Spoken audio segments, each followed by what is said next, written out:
Daru piace Lega Hyrule. Ciao a tutti da Emanuele di Lega Hyrule.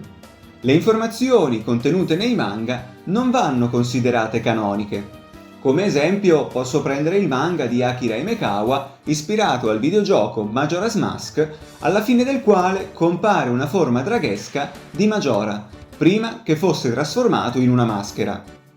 Eppure, alcune libertà creative che i mangaka si sono presi nelle loro opere sono diventate informazioni canoniche all'interno dei videogiochi realizzati successivamente.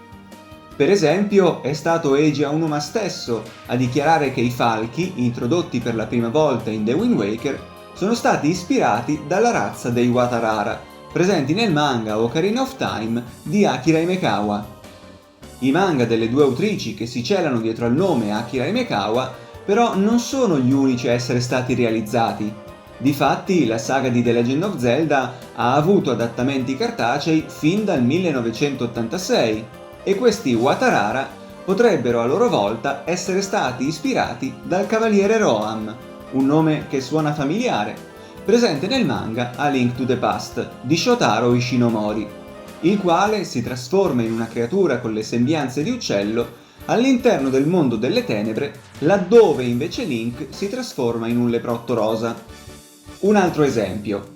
Il tridente, che diventerà l'arma di Ganon per antonomasia, fa la sua prima apparizione proprio in un manga, quello dedicato a The Legend of Zelda, realizzato da Ranmaru nel 1986. Però non compare in mano a Ganon, bensì a Link, che crea un tridente di luce fondendo la spada magica alla Triforza della Saggezza.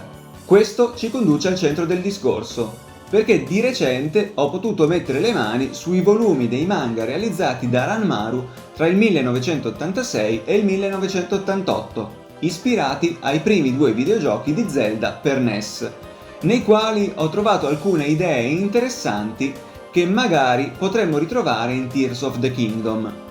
Se Breath of the Wild si ricollega concettualmente a Zelda 1, è lecito supporre che il suo seguito si rapporti al suo predecessore come è stato per The Adventure of Link. Adesso vi presenterò alcune scene tratte dai manga di Ranmaru che richiamano sequenze presenti nel trailer di Tears of the Kingdom. Per esempio, nel manga dedicato a The Legend of Zelda, tra le pagine 109 e 111 vediamo Link precipitare verso la morte, fino a che una mano lo afferra. Nel manga è la principessa a salvarlo, mentre nel trailer di Tears of the Kingdom Zelda precipita, ma Link viene salvato dal braccio verde.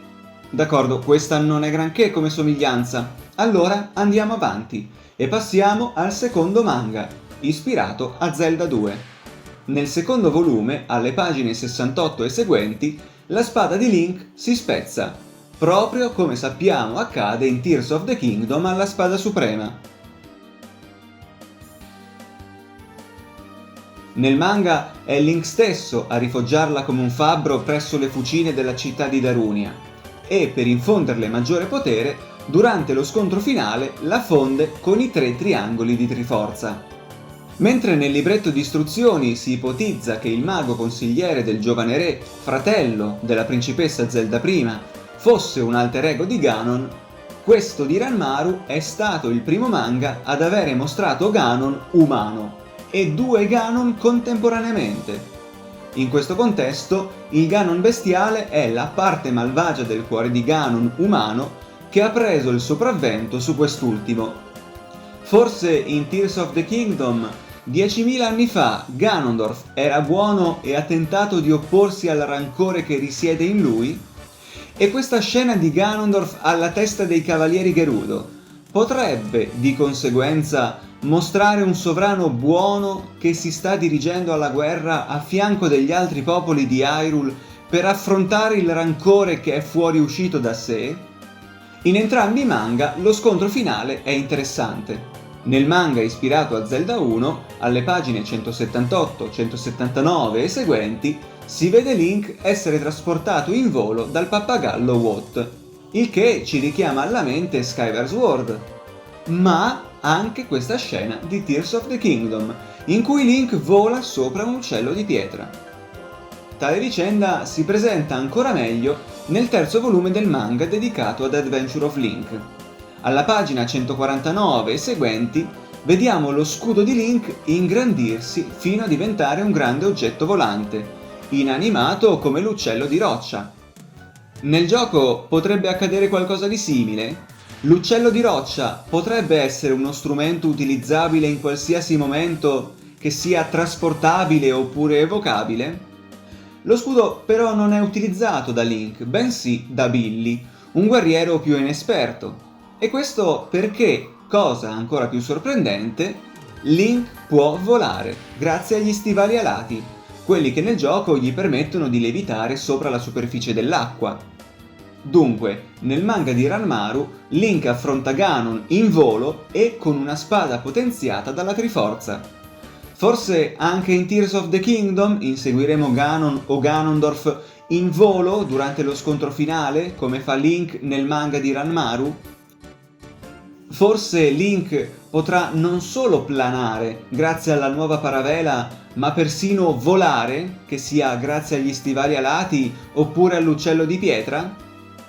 Secondo voi, queste somiglianze tra i manga di Ranmaru e il gioco Tears of the Kingdom sono solamente coincidenze molto vaghe? Io mi sto sbagliando e in Tears of the Kingdom non ci sarà nulla di tutto ciò? Oppure gli sviluppatori potrebbero essersi effettivamente ispirati ai due manga di Ranmaru e nel gioco dovremmo affrontare Ganon in uno scontro in cielo? Diteci cosa ne pensate voi lasciando un commento qui sotto al video e mi raccomando continuate a seguirci. A presto!